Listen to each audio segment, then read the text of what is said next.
बिस्मिल्लाहिर्रहमानिर्रहीम। अस्सलाम वालेकुम व्यूअर्स। मानी स्टोरीज़ में एक बार फिर से खुश आमदेद।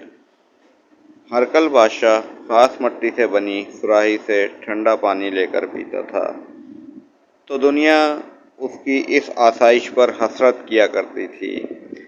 अब अगर उसे आप अपने घर के फ्रिज का ठंडा पानी पेश करें तो बताइए कि हरकल बादशाह क्या सोचेगा।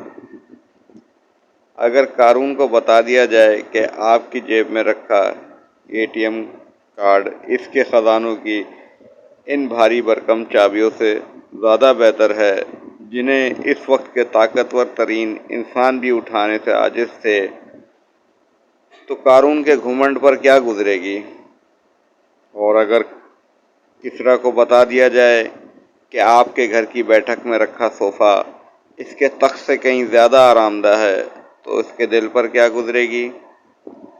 और अगर कैसर रोम को बता दिया जाए कि इसके ग़ुलाम शुतुरमुर्ग के परों से बने जिन पंखों से उसे हवा पहुंचाया करते थे, आपके घर के पंखे और एसी के 1000वें हिस्से के बराबर भी ये हवा न थी, तो उसे कैसा लगेगा। आप अपनी खूबसूरत कार लेकर हलाकू खान के सामने फर्राटे भरते हुए जाइए। क्या अब भी इसे अपने घोड़ों पर गुरूर और घुमंड होगा। खलीफा मंसूर के ग़ुलाम इसके ठंडे और गर्म पानी को मिलाकर गुस्ल का एहतमाम किया करते थे और वो अपने आप में फूले नहीं समाया जाता था।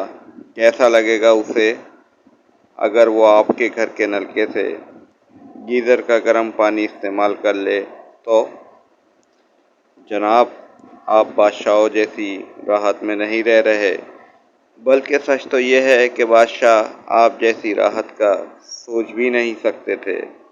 मगर क्या कीजिए कि आपसे जब भी मिलें आप अपने नसीब से नाला ही नज़र आते हैं। ऐसा क्यों है कि आपकी जितनी राहतें और वसीयतें बढ़ रही हैं, आपका सीना उतना ही तंग होता जा रहा है। अल्हम्दुलिल्लाह पढ़िए, शुक्र अदा कीजिए खालिक की नेमतों का जिनका शुमार भी नहीं किया जा सकता है। शुक्रिया।